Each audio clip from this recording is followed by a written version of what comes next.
हम विसर्ग संधि पढ़ रहे थे और विसर्ग संधि में हमने सत्व संधि यानी विसर्ग को सा बनता है, सा के बाद किस तरीके से सा को शा और सा में परिवर्तन होता है वो हमने पढ़ा था। अब आगे की स्थिति हम पढ़ते हैं। देखिए, पहला सूत्र विसर्ग संधि का जो होता है वो होता है विसर्जनीय से सा, और विसर्जनीय से सा सूत्र से ये सत्व संधि बनती है। विसर्जनीय से सा के बाद दूसरा सूत्र आता है सस जुसो रू। तो सा सा सा इन तीनों को रू बना दिया जाता है, जस प्रत्याहार का कोई बढ़ा जाता है तो सस जुसो रू, और रू में से ऊ का लोप होकर के और रा शेष रहता है तो रा से संधि होती है।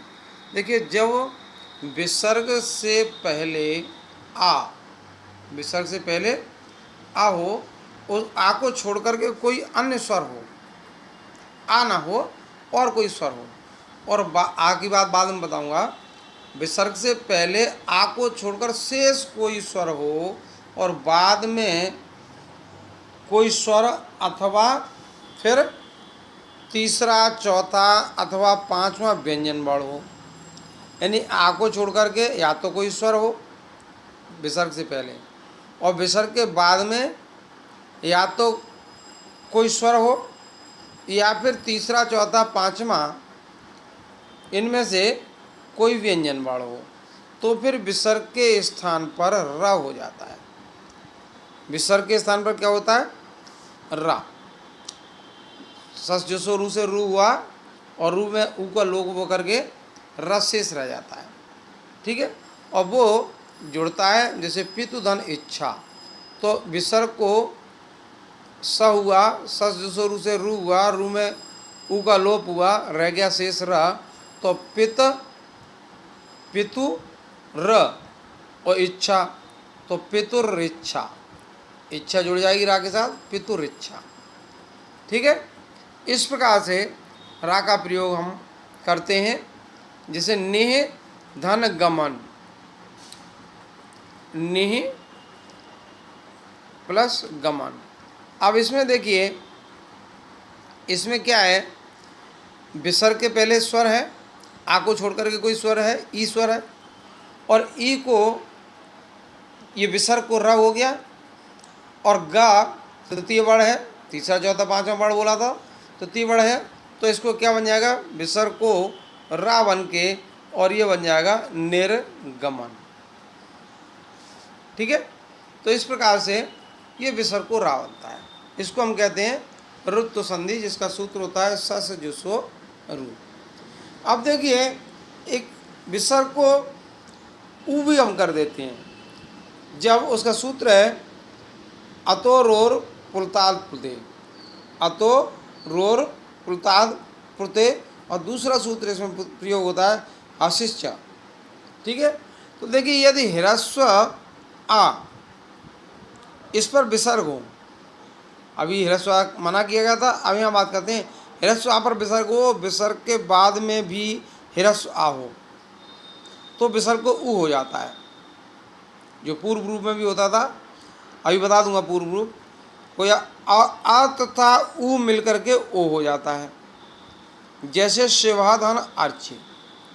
तो शिवाधन अर्च्य में पूर्व में भी आ है और बाद में भी आ है। ठीक है, तो इसको विसर्ग को सा हुआ, सा को रू हुआ, रू को रा का लोप होकर के अतोरोर लुप्ते से रा का लोप होकर के ऊ शेष रह गया, और ऊ से पहले आ हो तो आ और ऊ मिलकर के ओ बन जाता है। ठीक है, और फिर यहाँ पर पूर्व रूप संधि का नियम लागू होता है। पूर्व रूप संधि में मैं फिर आपको बता दूँ, पूर्व रूप इसमें क्या होता है, ये आ और आ के बाद है विसर्ग, और इसके बाद फिर आ जाए अगर, तो फिर क्या होता है, विसर्ग को तो ऊ बन जाता है, विसर्ग को ऊ, और ये जो आ था बाद वाला, ये बाद वाला आ था, इसको क्या होता है, इसको अवग्रह हो जाता है, ये अवग्रह। तो विसर्ग को जैसे कह धन अपि।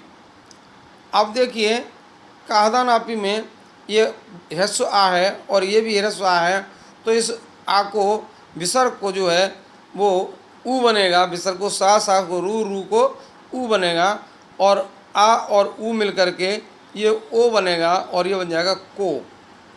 ठीक है, और ये आ जो था इसका वग्रह बन जाएगा और ये बन जाएगा कोपी। ऐसे ही साधनापि सोपी। ठीक है, ऐसे शिवधन बंदा, अब यहाँ पर ये हुआ है शिवधन बंदा, तो वो बन जाएगा शिवो बंदा। ठीक है, इस तरीके से ये था उत्त संधि। और इसका अंतिम भेद जिसमें लोप हो जाता है विसर्ग का, वो और देख लें। लोप संधि इसको कहते हैं यदि आ के बाद विसर्ग हो, यानी बड़े आ के बाद, दीर्घ आ के बाद। इसका सूत्र होता है लोपा साकलस्या। तो विसर्ग बाद आ के बाद में विसर्ग हो और बाद में कोई स्वर अथवा किसी भी व्यंजन वर्ण का तीसरा चौथा पांचवा बड़ा है या फिर यारा लवा हो, तो विसर्ग का लोप हो जाता है। जैसे देवाधन ए, विसर्ग का लोप हो के देवा है। नराधन याति नरायाति, यहाँ ई आ रहा है स्वर है, यहाँ ए आ रहा है यारा लवा में से। ठीक है, चलिए आज के लिए इतना पर्याप्त है और आपकी विसर्ग संधि भी पूरी हुई, अपना संधि का चैप्टर पूरा होता है। और अब हम सभी संधियों के उदाहरण ज़्यादा से ज़्यादा याद करेंगे। ठीक है, और अपनी फेयर कॉपी में ये सब तैयार रखेंगे। किसी भी दिन आपसे फेयर कॉपी की फ़ोटो या PDF मांगी जा सकती है, आपके निरीक्षण है उसमें भी इसकी आवश्यकता पड़ेगी। तो बिल्कुल कॉपी को तैयार रखिए और आपस में पूछते रहिए किस किस का काम हो गया है नहीं हो गया है। जिनका नहीं हो गया उनका पूरा कराइए, आपके साथ ही सहयोग कीजिए। नमस्कार।